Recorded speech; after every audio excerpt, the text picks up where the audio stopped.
નમસ્કાર, હું છું પરવીન પઠાણ અને ગુજરાતની વાત પ્રોગ્રામમાં તમારું સ્વાગત કરું છું. આજે આપણે આપણા આ પ્રોગ્રામમાં જાણીશું કે આપણા ગુજરાત રાજ્યમાં દિવસ દરમિયાન કઈ કઈ ઘટનાઓ બની છે અને કેવી રીતે બની છે. કયો છે સોશિયલ મીડિયાનો હોટ ટોપિક મુદ્દો. તે સમગ્ર જાણકારી વિસ્તારપૂર્વક આપણા આજના આ પ્રોગ્રામમાં આપણે નિહાળીશું. તો ચાલો જાણીએ અને નજર કરીએ શરૂઆતના મુખ્યના વિશેષ સમાચારો પર. સુરતના અમરોલીની શાળા ક્રમાંક 285ના આચાર્યએ એનઓસી લીધા વગર વારંવાર દુબઈ જતા હોવાની ફરિયાદ મળતા તપાસ શરૂ કરાઈ. તપાસ ચાલુ છે. ડિસમિસ કરવા સુધીના પણ પગલાં લઈ શકાય છે. અધિકારી તો બીજી બાજુ અમદાવાદ શહેરના સાબરમતી વિસ્તારમાં 14 વર્ષની બાળકી સાથે દુષ્કર્મ કરીને આરોપીએ છરી બતાવી ધમકી આપી હતી. તો બીજી તરફ સેલવાસમાં 4 સુરતીઓને કાળ ભેટ્યો. ઘાટ પરથી ઉતરતા સ્ટીયરિંગ પરથી કાબુ ગુમાવ્યો અને બચવા મોટા પથ્થર સાથે ગાડી ટકરાવી. 4 પલટી મારી કારનો બકુડો બોલાવ્યો. તો બીજી બાજુ સારોલી, સાણિયા, હેમાદ અને કુંભારિયામાં પાણી ભરાવાને કારણે નાગરિકોને દર વર્ષે પડતી મુશ્કેલીઓ દૂર કરવા માટે આ યોજનાને મંજૂરી આપવામાં આવી છે. તો બીજી તરફ નવું ભવન બનાવતા પહેલા સ્થળ પર ગાયો રાખી સેવા કરાશે, જેથી યુનિવર્સિટીની છબી સુધરી શકે.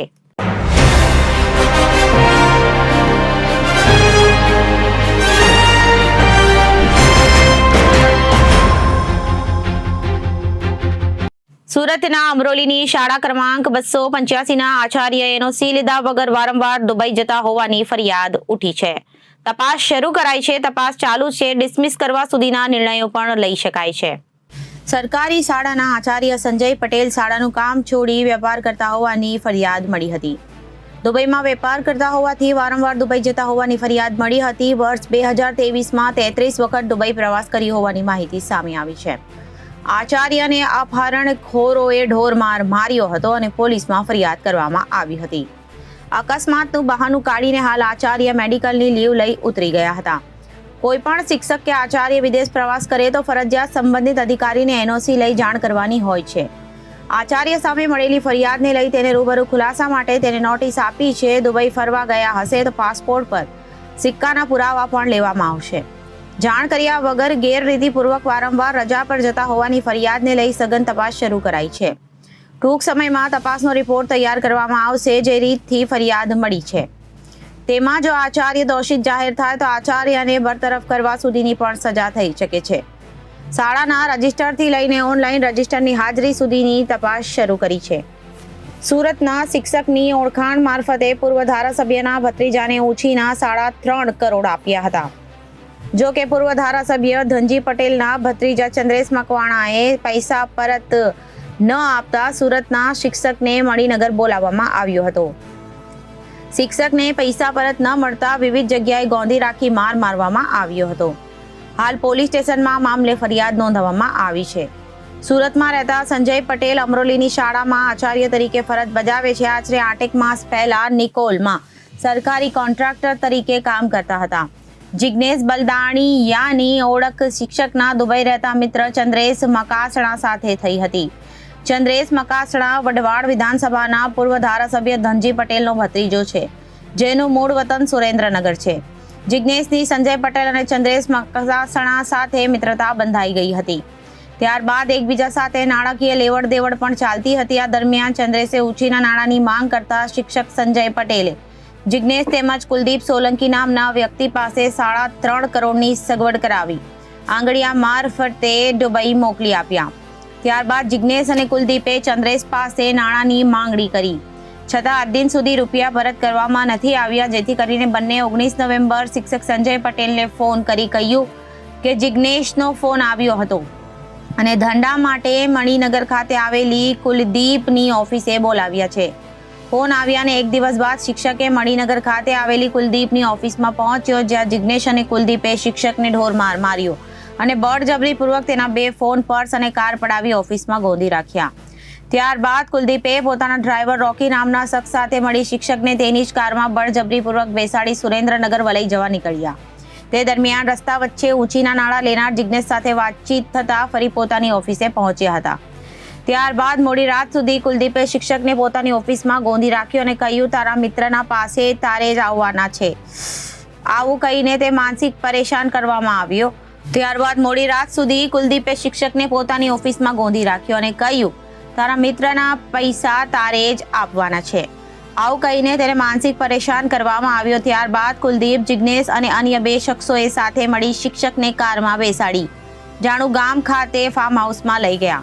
ત્યાં ફરી શિક્ષકને ગોંધી રાખ્યો અને ત્યાં તેમના માણસોએ હોકી અને ગડદાપાટુથી શિક્ષકને ઢોરમાર માર્યો. જોકે શિક્ષક ટોયલેટ જવાના બહાને ત્યાંથી છટકી કઠવાડા ખાતે પહોંચી પોલીસ સ્ટેશનમાં ફરિયાદ નોંધાવી છે. સાહેબ કયા પ્રકારની આખી ઘટના સામે આવી છે ને હવે તમે તપાસ કેવી રીતે કરી રહ્યા છો? જે ફરિયાદ પ્રાપ્ત થઈ છે કે શિક્ષક એટલે પ્રિન્સિપાલ છે જે શાળાના પરમિશન વગર વિદેશ પ્રવાસ કરી રહ્યા છે. તો એ બાબતે અમે પ્રાથમિક રિપોર્ટ મેળવ્યો છે અને હવે એની ઉપર અમને કારણદર્શક નોટિસ આપી છે અને એમને જવાબ રજૂ કરવા માટે એમને તક આપી હતી. ત્યારબાદ એમને રૂબરૂ સુનાવણી માટે પણ બોલાવ્યા હતા અને હાલમાં તેઓ મેડિકલ લીવ ઉપર છે. એમનું કંઈ અકસ્માત કે કંઈ જાણવા મળ્યું છે. અચ્છા સાહેબ, વારંવાર દુબઈ જતા હતા કે વિદેશ પ્રવાસ જતા હતા ત્યારે એનઓસી લઈને જતા હતા ને એ બાબતે તમને કોઈ માહિતી હતી ખરી? કોઈ પણ સરકારી કર્મચારી હોય વિદેશ પ્રવાસ જવા માટે એમણે ફરજિયાતપણે એનઓસી લેવાની હોય છે. આ કિસ્સામાં એમણે એનઓસી મેળવેલ છે કે નથી મેળવેલ એની તપાસ ચાલી રહી છે. પુરાવો એકત્રિત કરવામાં આવેલ છે અને તપાસની બાબત હોય એટલે હાલમાં વધુ તમને જણાવી નહીં શકું, પણ ટૂંક સમયમાં આ તપાસ પૂર્ણ થશે અને નિયમ અનુસાર જે કંઈ પણ શિક્ષાત્મક કાર્યવાહી કરવાની થશે એ અમે કરીશું. નમસ્તે. આજે સુરતમાં અને અન્ય વિસ્તારની અંદર જે શિક્ષકો વધુમાં વધુ રજા પાડી 3 મહિનાના 6 મહિનાની રજાઓ પાડીને વિદેશ જઈ ત્યાં જોબ કરે, ત્યાં બિઝનેસ કરે, આવા જૂજ ઉદાહરણો છે. લાખો શિક્ષકો ગુજરાતમાં છે. બધા જ લોકો બહુ સરસ રીતે પોતાનું કર્તવ્યને નિભાવી રહ્યા, પણ આખા સુરતની અંદર 2 જ શિક્ષકો આવા મળ્યા છે. એનો મિનિંગ એવો નથી કે દરેક શિક્ષકો આવા છે. આ શિક્ષકને મેં અત્યારે જ સુરતના સંજય જે શિક્ષક છે, દુબઈ બિઝનેસ કરતો હતો અને અહીંયા શાળા રેડી રહેતી હતી. એ કાયદાનો દુરુપયોગ કરી, પોતાને મળેલા હકને દુરુપયોગ કરી, છટકબારી શોધીને આ લોકો આ રીતનું એક ભ્રષ્ટાચાર ઉપરનું એક સ્ટેપ છે. કારણ કે બાળકના વિદ્યાર્થીના શિક્ષણ ઉપર આની અસર થતી, તો એને સસ્પેન્ડ કરી દઈએ છીએ. આખા વર્ષ દરમિયાન અમે જે અભિયાન ઉપાડ્યું હતું એમાં કુલ 60 આવા લોકો નીકળ્યા હતા જે વિદેશ જતા હતા. એ તમામને બરતરફ કરી દેવાની ત્યારે પણ સૂચના આપી હતી ને હજી ગુજરાતની અંદર આની દરેક જિલ્લા શિક્ષણ અધિકારીઓને તપાસ સોંપી દીધી છે. લગભગ સંપૂર્ણપણે કોઈ જિલ્લાની અંદર આવું હવે બાકી નથી. ત્યારે જ્યારે ઘણીવાર એક શિક્ષક ભૂલ કરે તો હજારો શિક્ષકો પર એની અસર નહીં થવી જોઈએ. કારણ કે નાના ગામોમાં આ ગુરુજનો ખૂબ સારી મહેનત કરી રહ્યા છે. એમને પણ હું અભિનંદન આપું છું. અને આવો એકાલ દોકલ જે પોતાના સ્વાર્થ માટે તમામ વસ્તુ નેવે મૂકે છે, ગરીબ બાળકોના શિક્ષણ અને સારામાં સારા પગાર લઈને જો આવું કરતા હોય તો એને માફ કરી ન શકાય. અને જો એને રજાના પગાર લીધા હશે તો અમે એના પાસેથી વસૂલીશું. અમે SCBમાં પણ કેસ કરવા માટે થતો હોય તો શાસનાધિકારીને સૂચના આપી છે અને તત્કાલ આજે એને સસ્પેન્ડ કરવાના મેં આદેશ કર્યા છે. અસ્તુ. અમદાવાદ શહેરના ચેનપુરમાં રહેતી સગીરા પર પાડોશમાં રહેતા શખ્સે બળાત્કાર ગુજાર્યો હોવાની ઘટના પોલીસ ચોપડે નોંધાઈ છે. સગીરા ઘરે એકલી હતી ત્યારે આરોપી તેને કંઈક ખાવાનું આપી ગયો હતો. બાદમાં આરોપી પોતાના ઘરે કંઈક બનાવવા માટે સગીરાને બોલાવીને તેની સાથે બળજબરીપૂર્વક સંબંધ બાંધ્યા હતા. અમદાવાદ શહેરના ચેનપરામાં રહેતી સગીરા પર પાડોશીમાં રહેતા શખ્સે બળાત્કાર ગુજાર્યો હોવાની ઘટના પોલીસ ચોપડે નોંધાઈ છે. સગીરા ઘરે એકલી હતી ત્યારે આરોપી એને કંઈક ખાવાનું આપી ગયો હતો અને બાદમાં આરોપીઓ પોતાના ઘરે કંઈક બનાવવા માટે સગીરાને બોલાવીને બળજબરીપૂર્વક સંબંધ બાંધ્યા હતા. બાદમાં આરોપીએ છરી બતાવીને સગીરાને મારી નાખવાની ધમકી આપી હતી. ઘણા સમયથી સૂનમૂન રહેતી સગીરાને માતાએ પૂછપરછ કરતા મામલો સામે આવ્યો હતો, જેથી સાબરમતી પોલીસે ગુનો નોંધી વધુ તપાસ હાથ ધરી આરોપીની ધરપકડ કરી છે. સાબરમતી ચેનપુરમાં રહેતી 14 વર્ષીય સગીરા સરખેજમાં આવેલી એક સ્કૂલમાં ધોરણ 9માં અભ્યાસ કરે. તેના પરિવારમાં માતા પિતા અને બહેન છે. છેલ્લા ઘણા દિવસોથી સગીરા સૂનમૂન રહેતી હોવાથી તેની માતા ચિંતામાં મુકાઈ હતી, જેથી સગીરાની માતાએ બહેનપણીની મદદ લઈને પૂછપરછ કરતા તે ધ્રુસકે રડવા લાગી હતી. સગીરાએ જણાવ્યું હતું કે થોડા દિવસ પહેલા તેની માતા ખરીદી કરવા ગઈ ત્યારે પડોશમાં રહેતા છોકરો ઘરે ખાવાની વસ્તુ લઈને આવ્યો હતો અને બાદમાં તેણે સગીરાને ઘરે બોલાવીને આવ્યો હતો. બાદમાં તેણે સગીરાને ઘરે બોલાવીને જમવાનું બનાવવાનું કહેતા સગીરા ત્યાં ગઈ હતી. ત્યારે આરોપીએ મકાનનો દરવાજો બંધ કરીને તેની છેડતી કરી હતી અને સગીરા ગભરાઈ જતા આરોપીએ તેને ચૂપ કરાવી દીધી હતી. બાદમાં આરોપી સગીરાને બેડરૂમમાં લઈ ગયો હતો, જ્યાં શારીરિક અડપલા કરીને બળાત્કાર ગુજાર્યો હતો. બાદમાં આરોપીએ સગીરાને છરી બતાવીને કોઈને કહીશ તો તને અને તારી બહેનને મારી નાખીશ એવી ધમકી આપી હતી. સગીરા ગભરાઈ જતા તાત્કાલિક દોડીને ઘરે આવી. આટલું જ નહીં, સગીરા સાથે બનેલા બનાવને કારણે તેને તાવ પણ આવી ગયો હતો, જેથી સગીરાની માતાએ 181 અભયમને જાણ કરતા ટીમે સગીરા અને આરોપીને કાઉન્સેલિંગ કર્યું હતું. બાદમાં આ મામલે સગીરાની માતાએ પોલીસ ફરિયાદ નોંધાવતા સાબરમતી પોલીસે આરોપી દેવની ધરપકડ કરી કાયદેસરની કાર્યવાહી હાથ ધરી છે. આ કામના ફરિયાદી અને આ કામનો જે આરોપી છે બંને એકબીજાના પડોશી છે. તારીખ 13/7/2024ના રોજ આ કામનો આરોપી દેવ ભાવસાર, જે બંને એકબીજાના પડોશી છે, બંને વચ્ચે એક સારા સંબંધો હતા. ફરિયાદીની સગીરી દીકરી ઘરે હતી ત્યારે એને પોતાના ઘરે ભાત વઘારવાનું કહીને ઘરે બોલાવી. તેની એકલતાનો લાભ લીધો. તેને તેના ઘરના બેડ ઉપર લઈ ગયા અને તેના સાથે મરજી વિરુદ્ધનું કૃત્ય કર્યું, જેની સામે ગઈકાલે આરોપીના સામે ગુનો દાખલ કરવામાં આવ્યો છે અને આ કામના આરોપી દેવને પકડવામાં આવેલ છે અને કાયદેસરની કાર્યવાહી હાથ ધરવામાં આવેલ છે. દેવનો બેકગ્રાઉન્ડ શું છે? કયા સંજોગોમાં ફરિયાદ કરી? જૂનો બનાવ છે, અત્યારે ફરિયાદ કરવાનું કારણ શું? દેવ ભાવસાર અને જે સગીર દીકરી છે એ બંને એકબીજાના પડોશી હતા. એકબીજાના મતલબ ખાવા પીવાનું એકબીજાના ઘરે આપવા જવાના પણ વચ્ચેના રિલેશનો હતા. 13/7/24ની ઘટના હતી, પરંતુ આ ઘટના બાદ આ લોકોએ અંદર એકબીજાને સમાધાન પણ કરી નાખેલું. પરંતુ આ વાત છેલ્લા 2-3 દિવસથી સ્કૂલને એના મિત્રોને દેવ દ્વારા કહેવામાં આવતા દીકરી ડરી ગઈ હતી અને અભયમ 181ની હેલ્પલાઇન તેમજ પોલીસની મદદથી દીકરીને સમજાવવા ગઈકાલે ગુનો રજીસ્ટર કરી આગળની કાર્યવાહી હાથ ધરવામાં આવી છે. આરોપીની ઉંમર 23 વર્ષ છે અને અદાણીની અંદર ચા પાણીની એવું ઓફિસની અંદર બધું કરાવે છે. સેલવાસના દૂધની રોડ પર ગમખ્વાર અકસ્માત સર્જાયો હતો, જે ઘટના સામે આવી છે. અકસ્માતની આ ઘટનામાં કારમાં સવાર સુરતના 5 પૈકી 4 મિત્રોના ઘટના સ્થળે જ મોત નીપજ્યા હતા. આ ગંભીર અકસ્માતની મળતી માહિતી મુજબ સુરતના 5 મિત્રો કાર નંબર GJ05JP6705 લઈને સુરતથી સંઘ પ્રદેશ દાદરા નગર હવેલીના દૂધનીના પ્રવાસે આવ્યા હતા, જ્યાં ફરીને પરત સુરત આવવા રવાના થયા હતા. જે દરમિયાન ખાનવેલ તરફ જઈ રહ્યા હતા તે સમયે ઘાટ ઉતરતી વખતે કાર ચાલકે સ્ટીયરિંગ પરથી કાબુ ગુમાવ્યો હતો. કાર ચાલકે સમય સૂચકતા વાપરી મોટી દુર્ઘટના ટાળવા માટે ઘાટ ઉપરના મોટા પથ્થર સાથે કાર અથડાવી અકસ્માત સર્જ્યો હતો. જોકે કમનસીબે કાર 4-5 પલટી મારીને નીચે ઘાટમાં ઉતરી જતા કારનો કચ્ચર ઘાણ વળી ગયો હતો, જેમાં કારમાં સવાર 5 પૈકી 4 યુવકોના ઘટના સ્થળે જ મોત થયા હતા, જ્યારે એક યુવક ઈજાગ્રસ્ત થયો હતો. આ અકસ્માતની ઘટના જોતા સ્થાનિક લોકોએ દોડી આવી પોલીસ અને એમ્બ્યુલન્સને જાણ કરી હતી. આ અકસ્માત એટલો ગંભીર હતો કે કારમાં ફસાયેલા મૃતદેહોને પાત્રા ચીરીને બહાર કાઢવામાં આવ્યા હતા. પોલીસે ચારેય મૃતદેહોને પીએમ અર્થે અને ઈજાગ્રસ્ત યુવકને સારવાર અર્થે ખસેડી આગળની તપાસ હાથ ધરી છે. રાજકોટથી સુરત તરફ જતી લશ્કરી બસ નંબર MP45JF7295 સવારના સમયે આણંદ જિલ્લાના પેટલાદ નજીક તારાપુર ધર્મજ હાઈવે પર વડદલા પાટિયા નજીકથી પસાર થઈ રહી હતી. આ દરમિયાન આ લશ્કરી બસના ચાલકે આગળ જતી ટ્રક નંબર GJ05X6246ને ઓવરટેક કરવા જતા લક્ઝરી બસ આ ટ્રકની પાછળ ધડાકાભેર અથડાઈ હતી. આ અકસ્માતમાં લક્ઝરી બસમાં સવાર 3 મુસાફરોને ગંભીર ઈજાઓ પહોંચવાથી સ્થળ જ પરત તેમના મોત નીપજ્યા હતા, જ્યારે અન્ય 15થી વધુ મુસાફરોને શરીર વત્તા ઓછા પ્રમાણમાં ઈજાઓ પહોંચી હતી. આ અકસ્માત એટલો ભયાનક હતો કે લક્ઝરી બસનો પણ કચ્ચર ઘાણ વળી ગયો હતો. આમ 2 અકસ્માત સર્જાયા છે. સુરત શહેરમાં સમાવિષ્ટ નવા વિસ્તારો સાણિયા, હેમાદ, સારોલી અને પૂણા કુંભારિયા વિસ્તારમાં વરસાદના સમય દરમિયાન 3 થી 12 ફૂટ સુધી વરસાદી પાણી ભરાઈ જાય છે, જેના કારણે લોકો લગભગ 3 થી 4 સુધી પોતાના ઘરમાં નજરકેદ થઈ જાય છે અને સ્થિતિ અત્યંત ભયજનક બની જાય છે.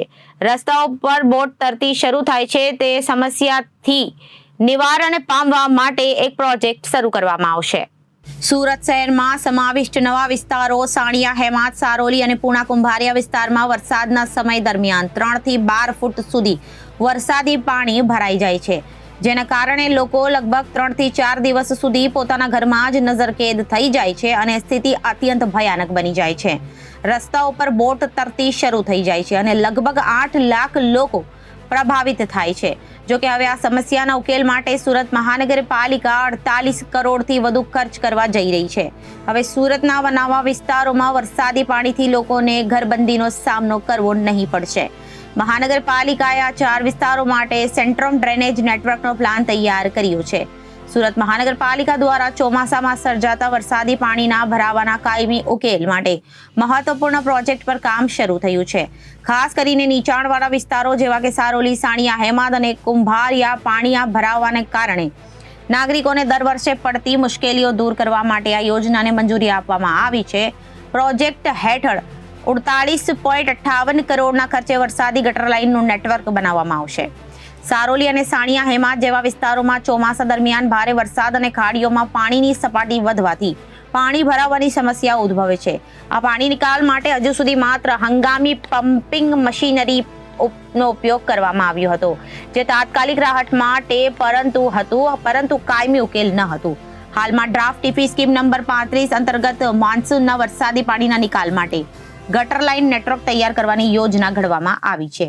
ડ્રેનેજ કમિટીના અધ્યક્ષ કેયુર ચપટવાડાએ જણાવ્યું હતું કે નવા સીમાંકન બાદ સુરત શહેરમાં જે નવા 4 વિસ્તારોનો સમાવેશ થયો છે ત્યાં વરસાદી પાણીના ભરાવને કારણે થતી સમસ્યા ઘણા સમયથી ચાલુ હતી. આ સમસ્યાને ધ્યાનમાં રાખીને અમે આ વિસ્તારોનું સર્વેક્ષણ કર્યું હતું. સર્વેના આધાર પર મળેલી માહિતીના આધારે અમે આ વિસ્તારોમાં સેન્ટ્રમ ડ્રેનેજ નેટવર્ક તૈયાર કરીશું. 48.50 કરોડના ખર્ચે આ નેટવર્ક આ વિસ્તારમાં સ્થાપિત કરવામાં આવશે. સેન્ટ્રમ ડ્રેનેજ લાઇનથી લોકોને રાહત મળશે. તેમણે વધુમાં જણાવ્યું કે સેન્ટ્રમ ડ્રેનેજ લાઇન માટે અલગ અલગ 4 તબક્કામાં કામ કરવામાં આવશે. પ્રથમ તબક્કામાં સાણિયા હેમાદ ગામ વિસ્તાર, બીજા તબક્કામાં સારોલી પોલીસ સ્ટેશન, ત્રીજા તબક્કામાં હળપતિવાસ વિસ્તાર અને ચોથા તબક્કામાં સાનિયાને જોડતા 18 મીટર રસ્તાના તમામ વિસ્તારોમાં સેન્ટ્રમ ડ્રેનેજ લાઇન નાખવામાં આવશે. મે મહિનાથી કામ શરૂ થઈ જશે. આ વિસ્તારોમાં વરસાદ દરમિયાન 3 ફૂટથી લઈને 12 ફૂટ સુધી પાણી ભરાઈ જાય છે. આ નેટવર્ક હેઠળ વરસાદી પાણીને પાઇપલાઇન અને ડ્રેન બોક્સ દ્વારા નજીકની મીઠી ખાડીના આઉટલેટમાં છોડવામાં આવશે, જેના કારણે વધુ પાણી સીધું ખાડીમાં જશે. ટેકનિકલ સર્વે અને નિષ્ણાંતોના અભિપ્રાયના આધારે આ તકનીકીનો ઉપયોગ કરવામાં આવશે. ભવિષ્યમાં પાણી ખાડી ઓવરફ્લો કરશે નહીં. સુરત મહાનગરપાલિકામાં સમાવિષ્ટ નવા વિસ્તારો સણિયા, હેમાદ, સારોલી અને કુંભારિયા આ વિસ્તારો સુરતમાં નવા સમાવિષ્ટ થયેલા વિસ્તારો હોય. અહીં વરસાદી પાણીના ભરાવાની ફરિયાદ અને સમસ્યા કાયમ રહેતા હોવાની જાણ સુરત મહાનગરપાલિકાના શાસકો અને વહીવટી તંત્ર થતાં સુરત મહાનગરપાલિકાના શાસકો દ્વારા વહીવટી તંત્રને સૂચના આપવામાં આવી હતી કે આ વિસ્તારોમાં વરસાદી પાણીના નિકાલ માટેની વ્યવસ્થા ગોઠવવામાં આવે, તે માટે સર્વે કરવામાં આવે અને વહીવટી તંત્ર દ્વારા આ સમગ્ર વિસ્તારમાં વરસાદી પાણીનો નિકાલ કેમ થાય તે માટેનો સર્વે તૈયાર કરવામાં આવ્યો હતો અને અંદાજે 48.5 કરોડના ખર્ચે આ 4 ગામોની અંદરના વરસાદી પાણીના નિકાલ માટે સ્ટોર્મ ડ્રેન નાખવાના કામને આપણે સુરત મહાનગરપાલિકાએ મંજૂરી આપી છે. વીર નર્મદ યુનિવર્સિટી કાર્યશૈલીને લઈને વિવાદોમાં રહે છે. તેની નાવ હવે ગૌમાતા પાર પાડશે. નવું વહીવટી ભવન બનાવતા પહેલા જમીન પર 5-7 ગાય પાડવામાં આવશે, જેની વહીવટી તંત્ર 3 મહિના સુધી સેવા કરશે. ત્યારબાદ પૂજા અને હવન કરીને નવા ભવનોનો શિલાન્યાસ કરાશે. યુનિવર્સિટીનું માનવું છે કે આનાથી જમીન શુદ્ધ થશે અને સકારાત્મક ઉર્જાનો ફેલાવો થશે. વાસ્તવમાં યુનિવર્સિટીનું હાલનું ભવન જર્જરિત થઈ ગયું છે. તેની જગ્યાએ નવું વહીવટી ભવન બનાવવાનું છે. નવું બિલ્ડિંગ ક્યાં બનાવવું તે મુદ્દે મંથન ચાલી રહ્યું છે. સૂત્રોએ કહ્યું કે આ અંગે અમદાવાદના એક મહારાજ પાસેથી અભિપ્રાય લેવાયો હતો. મહારાજે ભવનવાળી જમીન પર ગાયો રાખવા સૂચન કર્યું હતું, જેથી એક ગૌશાળામાંથી લોકોને બોલાવી ચર્ચા કરાઈ હતી. યુનિવર્સિટી વાસ્તુ અને કાયદાકીય નિયમો અનુસાર બિલ્ડિંગનું નિર્માણ કરવા માંગે છે, જેથી ભવિષ્યમાં કોઈ સમસ્યા ન થાય. સૂત્રોના જણાવ્યા મુજબ મહારાજે ગાર્ડનની નજીક કોમ્પ્યુટર સાયન્સ પાસે બાયોસાયન્સની પાછળ અને હાલની ઇમારતની પાછળની જગ્યા યોગ્ય કહી છે. યુનિવર્સિટી હવે કામધેનુ ચેરની સ્થાપના કરશે. આ અંતર્ગત ગાય આધારિત અભ્યાસક્રમો શરૂ કરવામાં આવશે અને સંશોધન પણ કરવામાં આવશે. આ સંદર્ભમાં બુધવારે મળેલી બોર્ડ ઓફ મેનેજમેન્ટની બેઠકમાં મંજૂરી આપવામાં આવી હતી. આમાં નિર્ણય કેન્દ્ર સરકારના એનિમલ વેલફેર બોર્ડના ડાયરેક્ટર ડોક્ટર હિતેશ જાનીએ નર્મદ યુનિવર્સિટીમાં કામધેનુ ચેર સ્થાપવા માટે દરખાસ્ત મોકલી હતી. વાઇસ ચાન્સેલર બોર્ડની બેઠકમાં આ દરખાસ્ત રજૂ કરવામાં આવી હતી. જેને તમામ સભ્યોએ મંજૂર કરી હતી. તેનો ઉદ્દેશ્ય નવી રાષ્ટ્રીય શિક્ષણ નીતિને અનુરૂપ સંશોધન આધારિત સામાજિક, આર્થિક અને ઉદ્યોગ સાહસિકતાનો પ્રોત્સાહન આપવાનો છે. વિદ્યાર્થીઓને ગાય આધારિત ખેતી, જૈવિક ઉત્પાદનોનો, આયુર્વેદિક, બાયોટેકનોલોજી જેવા વિષયો શીખવવામાં આવશે. ગાય આધારિત સંશોધન અને સાહસિકતા પર 4 ક્રેડિટ મલ્ટી ડિસિપ્લિનરી વૈકલ્પિક અભ્યાસક્રમ વિકસાવવામાં આવશે. પશુઓનું પરીક્ષાઓનું પેપર બદલાયું. પેપર નીકળવું, પ્રશ્નપત્ર છપાવવા માટેના ટેન્ડરની શરતોનું પાલન ન કરવા છતાં પરીક્ષાનું કામ વારંવાર એક જ બિન અનુભવી પ્રેસને સોંપવું. પ્રવેશમાં વિલંબ. ગણેશ ઉત્સવ દરમિયાન પોલીસ રક્ષણ અને ડ્રગ્સ ટેસ્ટની માંગ. અવ્યવહારુ અભ્યાસક્રમો શરૂ કરી રહ્યા છે. પ્રોજેક્ટ ટેન્ડર પ્રક્રિયામાં વિલંબ. ટેન્ડર બાબતે વિવાદ. યુનિવર્સિટી હોસ્ટેલ સહિતની મહત્વની જગ્યાઓ પર મોડી રાતે સિક્યોરિટી ગાર્ડ ફરજ પરથી ગાયબ થઈ જવા. હાલની ઇમારત જર્જરિત થતાં 1.5 વર્ષ પહેલા તોડી પાડવામાં આવી હતી. સરકારે નવા બિલ્ડિંગ માટે 27 કરોડ મંજૂર કર્યા છે અને લગભગ 10 કરોડ છે અને મહિનાના પહેલા જાહેર કર્યા છે. ટેન્ડર બહાર પાડવામાં 1 થી 2 મહિનાનો સમય લાગી શકે છે. હવે બાંધકામ આવતા વર્ષો શરૂ કરાશે. પ્રણામ. આપણી વિદ્યાભ્યાસ દક્ષિણ ગુજરાત યુનિવર્સિટીમાં રાષ્ટ્રીય શિક્ષણ નીતિ 2020 અંતર્ગત માન્ય પ્રધાનમંત્રી શ્રી નરેન્દ્રભાઈ મોદી સાહેબના સ્વપ્ન સમાન ભારતીય સંસ્કૃતિને ઉજાગર કરવા માટે આપણે યુનિવર્સિટી વિસ્તારમાં આવેલા 1600 કિલોમીટરમાં આવેલા 1.5 કરોડ નાગરિકોને ભારતીય સંસ્કૃતિને અહેસાસ કરાવવા માટે અમે જ્યારે અમારું નવું વહીવટી ભવનનું શુભારંભ કરી રહ્યા છીએ ત્યારે ગીર ગાય એટલે કે ગૌ માતાને એ પૂજા સમયે હાજર પણ રાખવામાં આવશે અને થોડો સમય માટે 2 ગીર ગાય જે છે એ તે સ્થળ પર રાખવામાં આવશે.